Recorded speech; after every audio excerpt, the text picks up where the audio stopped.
speak on this issue first, and we will allow him a reasonable amount of time to present his views. Then, to make sure every voice is heard, we will then go to citizen speak format, which will allow each person up to 3 minutes. Kathy will raise a signal to let you know when you've reached 2 minutes, so that you can have adequate time to wrap it up before she gives you a 3-minute sign. A couple more ground rules. We just ask that everybody be respectful to the speakers and be kind to each other. If that doesn't work, we have a third option.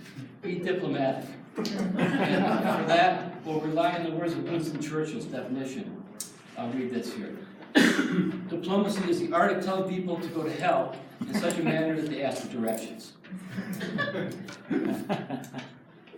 Sounds like we have a few diplomats in here. So I think that's it. Without further ado, we're going to go right into this discussion, starting with Mr. Moore. Thank you. I got a bursitis is raising heck with me, so.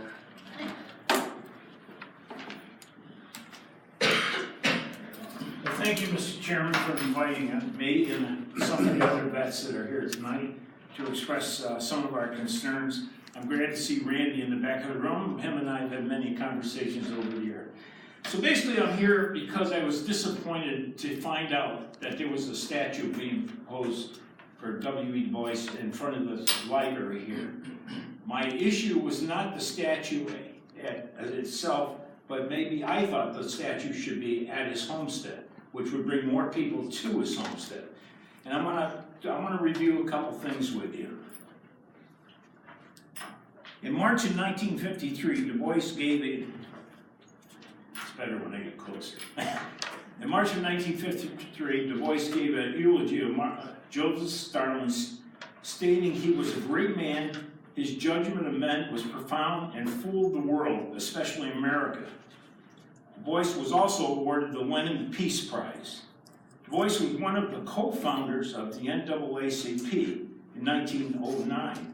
Notice I said co-founders because that's what the statement says. In 1905, he was so impressed by the victory of Japan, explaining of colored people defeating white people. In 1917, he visited the Soviet Union and concluded that Soviets socialism may be a better path. In 1936, he traveled to Nazi Germany, China, and Japan. He expressed his support of how the Nazis improved Germany while Hitler was murdering millions of Jews. In 1948, he concluded that the USSR was the most hopeful country on earth. In 1961, at the age of 93, he joined the American Communist Party and he moved to Ghana to take up residency. In 1963, the United States refused to renew his passport and he died in August. During his lifetime, he left the NAACP several times and returned. Because of his radical views, the NAACP even asked him to leave. And in 1930, Du Bois supported Stalin when he was murdering millions of his own people and others. He also supported Hitler when he was also murdering millions of Jews and his own people. In 1959, he also supported Mao in China, another mass murderer. After arriving at his new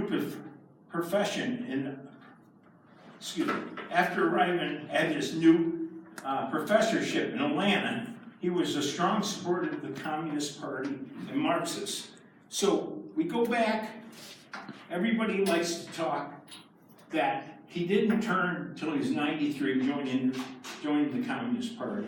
He really was a sympathizer of the party in the early 30s, and it even drove him away from his own party, the NAACP. Now, there's a bunch of people who want to talk tonight, so my whole issue was, I don't think a statue, we're taking statues down all over the United States right now, for one reason or another, whether we agree or disagree, but that's history. We're not putting statues up of people nowadays. And I don't think a statue on public property should be at the library. I think it should be over at this homestead. There's a place over there, it would be perfect location for it. I realize you might have to trim a couple trees. When I wrote my letter, just for a little background information, I got the hate mail I got on Facebook was so horrendous that the Berkshire Edge had to take it down. There was over 53 hate mails. My wife was concerned of something happening in my house. I wasn't, that she was. And turned around, and one of the things I'd like you to know about this, when I was on WSBS trying to raise money for the Medal of Honor winner, somebody took Jesse took a picture of me. Somebody took that picture and put it up on Facebook. It said, "I'm Andy Morrow, I'm a racist and a bigot."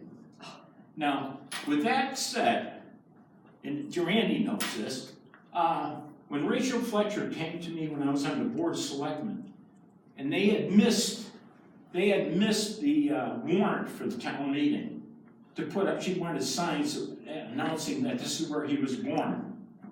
Andy Morrow, as a selectman, got that on after the citizens did. Now, I didn't want to promote it, but as a representative of somebody that wanted me to do something for him, I did. I wasn't 100% in favor of it, but I wasn't against it. My thought at that time, the citizens will let us know. So I don't think I'm a racist and a bigot, but that's for other people to judge. My facts come from the University of Mass, Wikipedia, about 35 different locations that they list of all the facts regarding his lifestyle.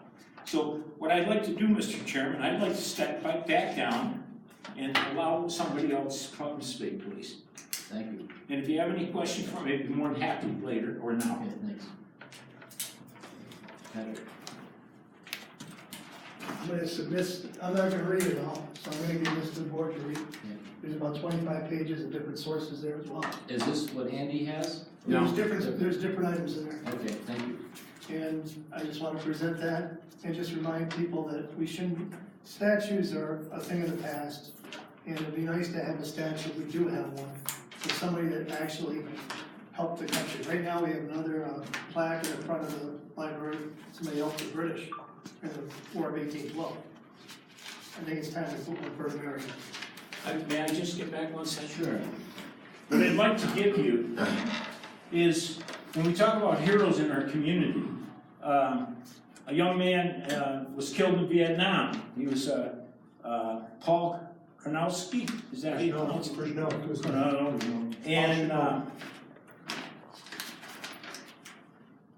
And Mr. Jakelins, both killed in Vietnam. In World War I, five people from Great Barrington were killed in action. In Housatonic in World War I, 6 people were killed in action. In World War II, 23 people from Great Barrington were killed. So if we're going to honor anybody, we ought to honor some people that have done great things for our country. Thank you. David? Oh, sorry.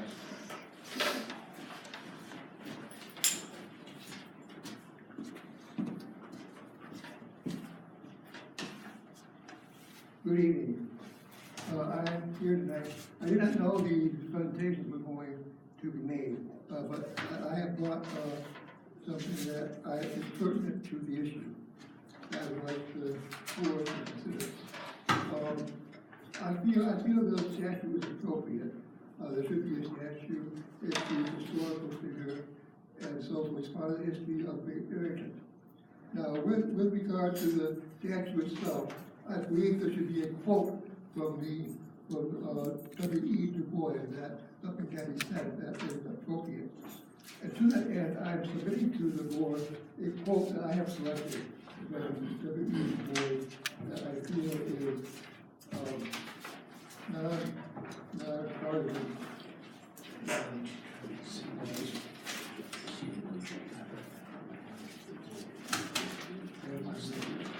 You want to read that, Mr. Megan?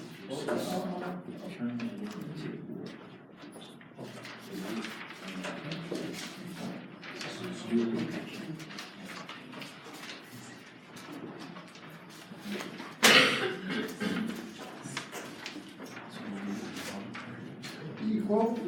quote from W.E.B. Bois says, "The cost of liberty is less than the price of discussion." And I believe that's true. And I think it's an appropriate quote for Great Barrington, especially in view of our history, as being the birthplace of the first resistance to the British.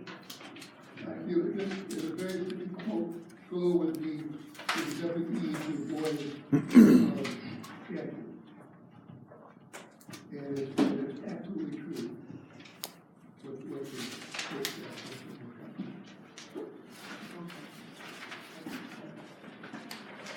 David, the quote would be better given to the committee that is dealing with the statute. We're not dealing with what the statute will be. Is there anybody from the committee? Well,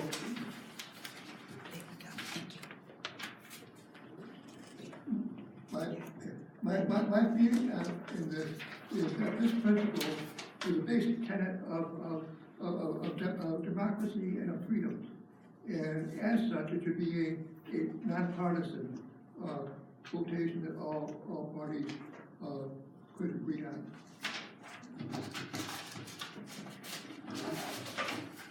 Thank you, David.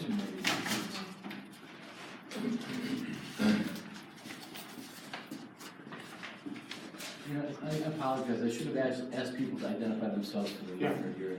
I will. My name is Charles Flynn. I'm a resident of Egmont, former resident of Housatonic. I grew up in Housatonic. I'm a retired Navy commander. I served 20 years in the military, and I'm the father of 2 sons who served multiple tours in Iraq and Afghanistan. Great Barrington has a history of patriotism. We were the first open resistance to British rule here at the town hall. I would hope that we would go forward and look at this whole issue and try to identify a possible candidate. If we're looking for a statue in front of the Mason Library, like Andy says, I'm not sure W.E.B. Du Bois, who is a distinguished member and who grew up in Great Barrington, may not be the person we're looking for. We have a lot of people who were killed, served the country, made the ultimate sacrifice in World War II, Korea, Vietnam. Paul Shinovic from Great Barrington was one of them. He's the one who taught me how to play basketball. My son Patrick is a 4-tour veteran of Iraq and Afghanistan, holds 4 Bronze Stars and is a graduate of West Point.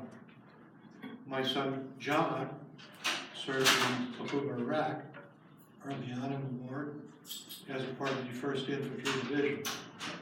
I served 7 deployments in the Navy in the Western Mediterranean and in the Persian Gulf and in the North Atlantic.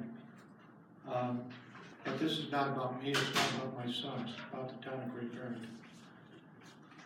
We in the military don't have a color line. We're not racist. We serve with blacks, we serve with Hispanics, we serve with anybody of any origin. And we don't look at the color of their skin, we don't look at the slant of their eyes. We look at who they are and how they serve their in the military and how they protect our backs, because they do have our backs. I would hope that coming out of this entire process, that we look and see who in fact we could have in front of the Mason Library if we do want to have a statue. Who we can have that really does promote respect for learning, respect for reading, and respect for our community. I'm just not sure that W.E.B. Du Bois is the person we should be looking at. Thank you. I just have a question. Who would you suggest? I mean, honestly, is there, I mean, if you must have somebody in mind. Paul Shinovic is a good man. I think Paul is a Air Force officer, a C-130 pilot. He served his country well.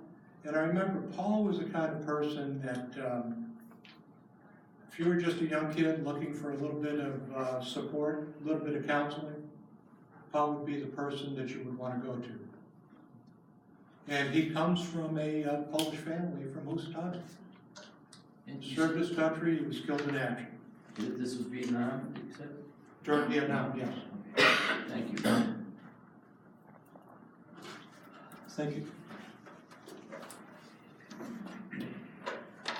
I'm Charlie Plunges, Kathy's husband. She knew I was gonna be at the meeting, she didn't know I was gonna speak. So her stomach is kind of turning. We have our sympathies. No, I can go on about my military family, so no, oh no, There's a dinner on the line. we're strong military.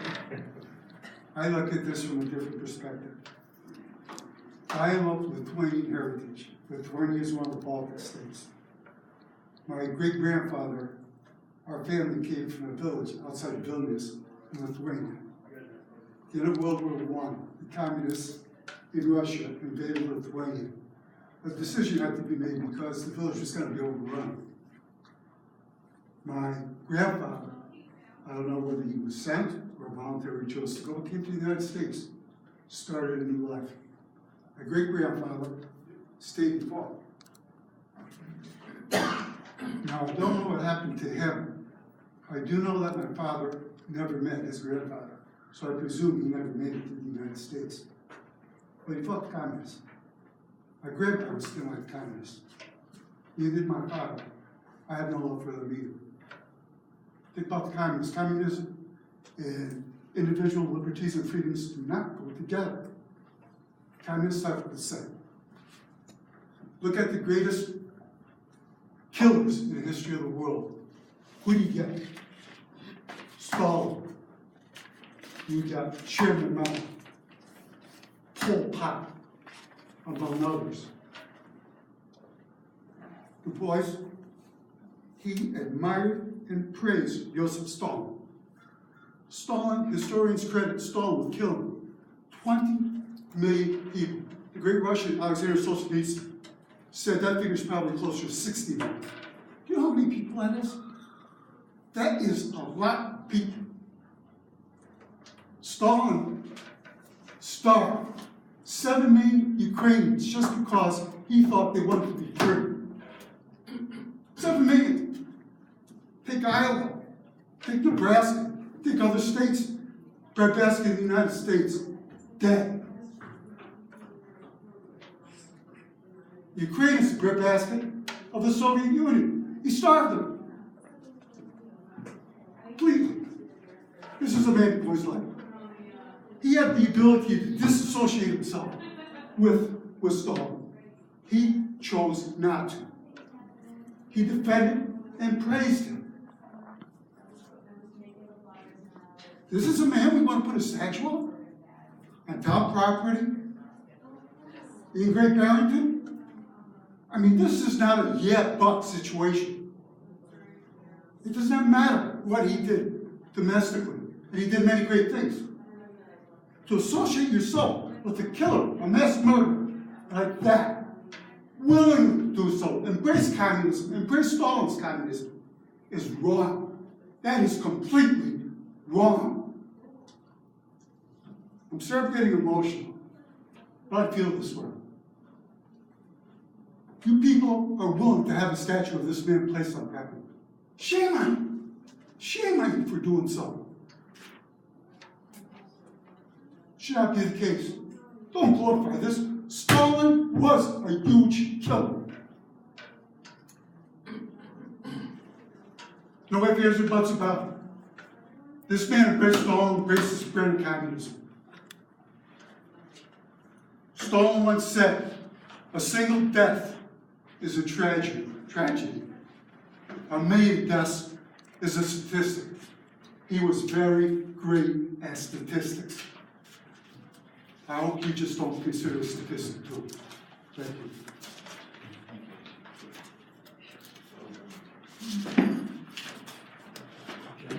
Anyone else care to speak?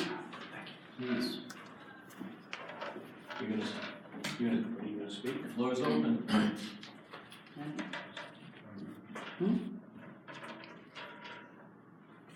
Please.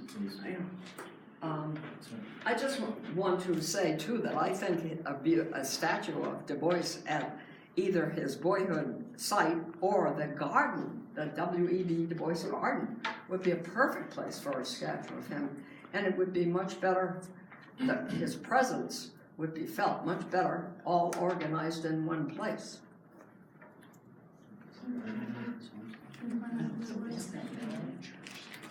At the end of Church Street. Oh. Yeah. Yeah, sorry, could you give us I know. Barbara Snyder. Barbara Snyder. Yeah. Thank you. So that garden is at the, It's at the bottom of Church Street, right across from Jane Iredale's. Okay. It used to be the Kavanaugh property. sorry. Just one comment. I gave to the committee his 1953 eulogy of Stalin, and I'd like you to share that with them, please. In my pamphlet as well. It's in there? We'll make sure everybody has this. Thank you. Yes. Yeah, my name's Justin Jackson. I'm a historian. Justin, why don't you come up here? Sure. Yes, please. Thank you. Where are you from? I'm a historian. I teach history at Simon's Rock, or College of Simon's Rock. I have a PhD from Columbia University, received postdoctoral appointments from NYU and Harvard, and I just wanted to share a couple of facts and perspectives that I thought might be relevant for the committee. I'm new to Great Barrington, so I appreciate the opportunity to speak. I also am really happy to hear veterans' perspectives. I come from a military family. I have 3 uncles who served in Vietnam, on Tunson Air Force Base in the Air Force, one in the Navy as a corpsman, one with, I think, the 171st and the 173rd. And my father and brother both served in the Air Force. So I appreciate the service of veterans, but I think it's important if we're going to talk about facts about Du Bois and his life, and particularly the issue of communism and his politics, that we have some of the facts in context. Du Bois had a lifelong interest in socialism, and he identified as a socialist. And from the 1930s forward, when the United States and much of the world was going through the Great Depression, he developed an intellectual interest in Marxism. But socialism and Marxism, although related to communism and the Communist Party, both in Russia and the Comintern, the International Communist Organization, and the US Communist Party, are different things. And it's important to note that even though he was a socialist, he broke from the Socialist Party in 1912 when Eugene Debs ran for president, kind of the Bernie Sanders of his day. In the 1930s, he criticized the Communist Party on the Scottsboro case. These were African-American men in the South who were tried in a rape case, and I believe it was Alabama. He criticized them as a member of the NAACP. He had many, many opportunities to join the Communist Party throughout his life, even in the 1940s and 50s, and refused to do so. He didn't do it in the 1930s, when 200,000 Americans were members of the Communist Party. He didn't do it in the 1940s, when many Americans thought of the USSR as the ally of the United States in World War II, which it was. We remember these famous photos of Churchill, Stalin, Roosevelt meeting, right, as allies. He didn't even join it in the 1940s when many communists endorsed the candidacy of Henry Wallace in 1948 on the Progressive Party ticket. Despite a interest in national sovereignty and the socialist project of the USSR and how he thought it converged with anti-colonialism and the mission that he endorsed of peoples in Africa and Asia to be free of colonial rule from the Dutch Empire, the British Empire, the French Empire. Despite that, he didn't join the Communist Party until 1961, and you have to understand why that was. One, he had had his passport taken from him, traveling under the Foreign Agents Registration Act. He had been persecuted for being part of the World Peace Movement to fight the scourge of nuclear weapons, which both the US and the USSR were engaged in, right, in the 1940s and 1950s. And he joined a few days after the Supreme Court of the United States supported the McCarran Act, which required communists and people suspected of a communist affiliation, required them to register with the federal government. So he only joined it at the precise moment when he felt like, as an aged man, I think he was 93 at the time, he felt it was necessary for him to take a stand on his civil liberties and then leave the country. He didn't stay in the United States as a member of the Communist Party. He joined and then left. Now we can talk about his patriotism with that decision, right? I think we could also talk about his connection to Africa and his Pan-Africanism and his interest in African identity and history. He was a great historian of Africa. But he was not a communist agent. He was not a supporter of the Communist Party until precisely that moment. And I think you can interpret that how you want to, but those are the facts, and that's the context for his decision to do that. I also heard that he was a supporter of Stalin. Lots of Americans praised Stalin, particularly in the 1930s. The USSR had 0% unemployment, and the United States had 25% unemployment, right? People didn't know about Stalin's crimes necessarily, right? He joined the party, after 1956, when Khrushchev, the premier of the Communist Party, rejected Stalin's crimes officially at the Communist Party Congress in 1956, right? So you also have to think about that.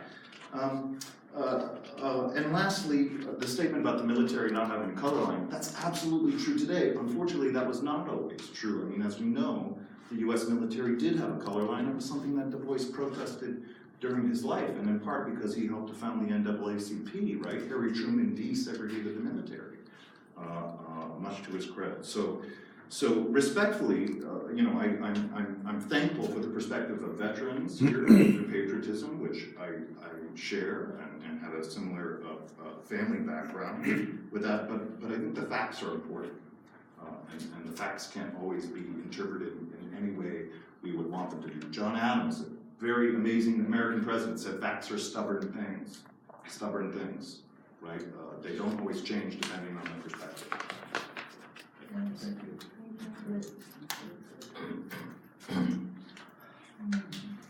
Anyone else care to speak? Is this building in a historic district? Yes. Is it registered in the National Historic District? No. Okay, you're lucky. That would be trouble. I always understood, this gentleman said about socialism, communism, maybe it's not the same, but communism is a product of socialism, as far as I know. Yeah, just one quick comment. Why don't you stand so everybody can hear? It's hard to hear over there for you guys. Yeah, you stand, it's right. Yeah, just one quick comment. There's no doubt that W.E.B. Du Bois offered a lot during his lifetime. And I'm not going to disregard that in any way, shape, or form. But I think what this brings forward is it brings a somewhat of a divisive issue. And the Mason Library is really, to me, it's the best bookstore in town. Just like any other library is. It's a place to bring people together. It's a place to bring people to read and learn for the future. And I can't take some of that away from W.E. Du Bois. But I think at the same time, we have people in our community from the past that might be far more inclusive than what you would see from W.E.B. Du Bois. Maybe no statue is the option. I think the Mason Library has been a focal point of this community for years, just like the Ramsdale Library is in Housatonic. If you're asking me who I would support, it would be Paul Shinobi. But I think at the same time, maybe no statue may be the best option, because it is, to me, the Mason Library is our community bookstore, the place where we can go to read and to learn and to take away books where we can take home and we can learn even more. And I would hope we would think in that direction. There is a place for W.E.B. Du Bois, but I don't think the Mason Library is it.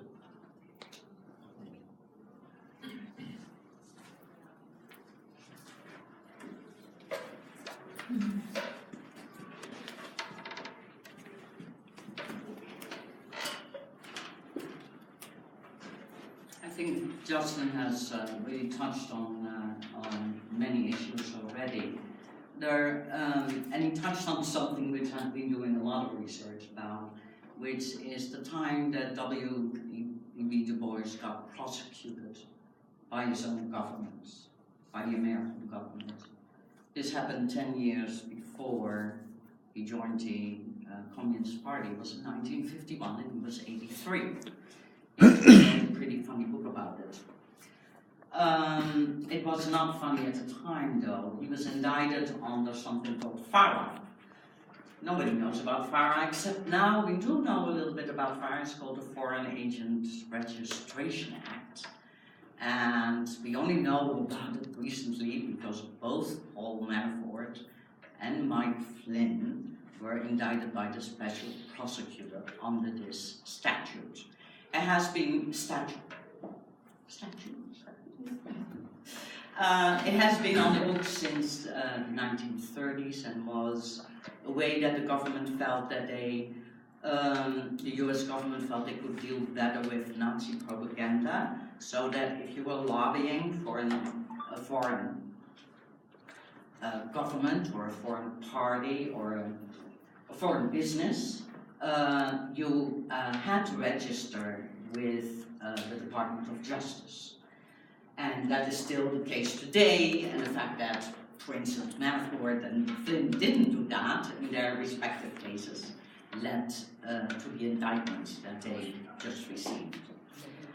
Well, Du Bois and three of his co-workers, two white men and a white woman, were prosecuted, indicted under this statute, under this law in 1951. They were said to be agents for the Soviet Union, and because they ran a peace information center, which was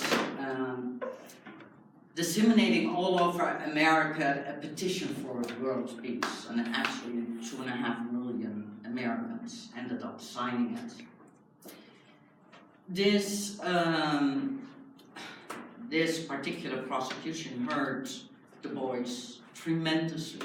He was unbelievably shook by the fact that he was hauled into court in handcuffs at the age of 83 as a common criminal. It also hurt him financially. He had to go through the entire country to raise money for his defense. Ultimately, when about 5-6 months after the indictment, when the trial took place in Washington, D.C., the government presented its case. It took them 5 days. They had a insider witness. The defense, the lawyers for Du Bois and the others said, "There's nothing here. What are you doing?" And they asked the judge to throw out the case, and the judge did. He threw it out. He said, "You have no case. You have no proof. What are you saying? That Du Bois is an agent for the Soviet Union." They threw it out. But you can imagine how that, if you're being hauled into court, federal court, you know, if he had been convicted, that would have been a 5-year prison sentence.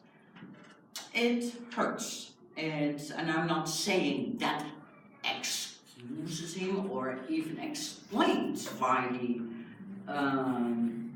joined in '61 the Communist Party, but you cannot wipe this prosecution, which many people at the time called a persecution, aside. Thank you. Here's some notes on that. Your name is? Reke? F-R-E-K-E, vouch.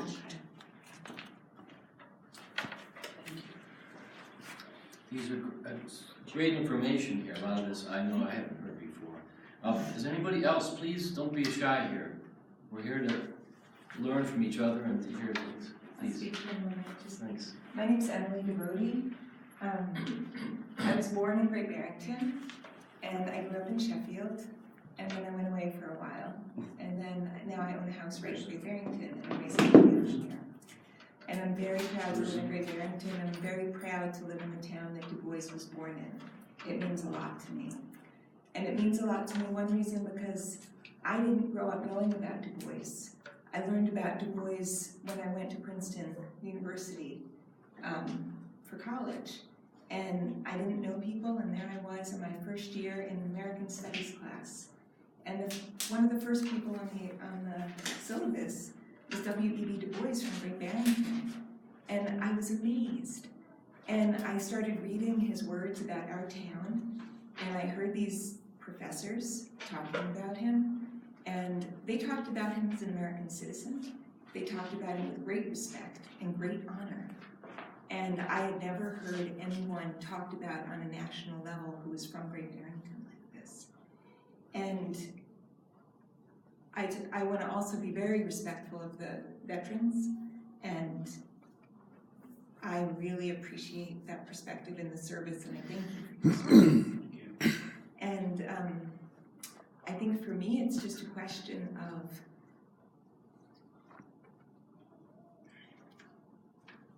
Du Bois wasn't Stalin.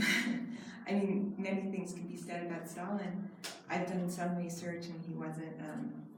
He also was very anti-Hitler, for instance, even though he has a lot to say about discrimination against the Jews and how people need to be careful because about what was going on there. And he saw it when he visited, and he felt the rest of the world had not seen that yet.